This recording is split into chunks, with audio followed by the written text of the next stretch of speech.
let's quickly take a look at the points table. Why is it that we're saying the Indian team right now is looking head and shoulders about every other team that's participating in this World Cup? Just take a look at that points table. India right on top, the only team, as I mentioned earlier, that hasn't lost a single game in the tournament so far. So 5 matches and they've got 10 points with a net run rate of 1.35. And then you have New Zealand.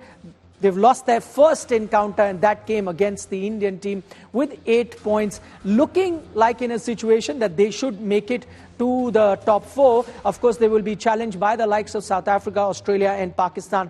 All of them are going to be in the mix. So India looking like absolutely set to make that semi-final. All India need is another win out of the remaining 4 games to almost guarantee themselves a top 4 spot. But what the Indian team would be looking at doing at the moment is finishing top of the table, because a top of the table finish means you will play the 4th team in the semi-final. And I think India are primed at the moment to be doing that. However, can New Zealand maintain their good run? That's going to be an interesting question.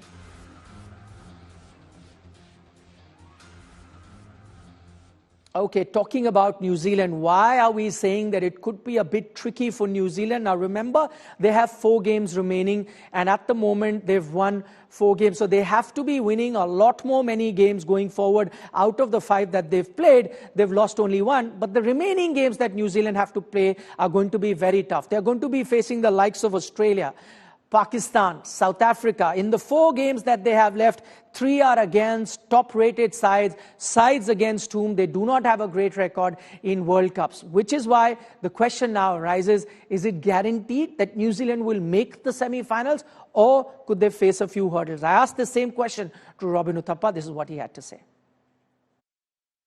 Do you see a scenario where they also might struggle, looking at their run from now, struggle to make the semi-finals and then are not certain to be in the top 4? Well, no. In my opinion, I don't think so. I think they'll continue to do well. I think they're a very, very, very sorted side. And if you look at even the way they played today, as in they played some high-quality cricket, despite some of their main batters not getting runs, right? We didn't have Devin Conway get any runs today. And despite that, at the top of the order, you had Rachin and Daryl Mitchell. And then even the other, opening bat, Young didn't get too many runs as well. So, yeah. you know that those are the main scorers for them. And despite them not getting those runs, they still got a 273. Now, imagine they scored 30, 40 runs.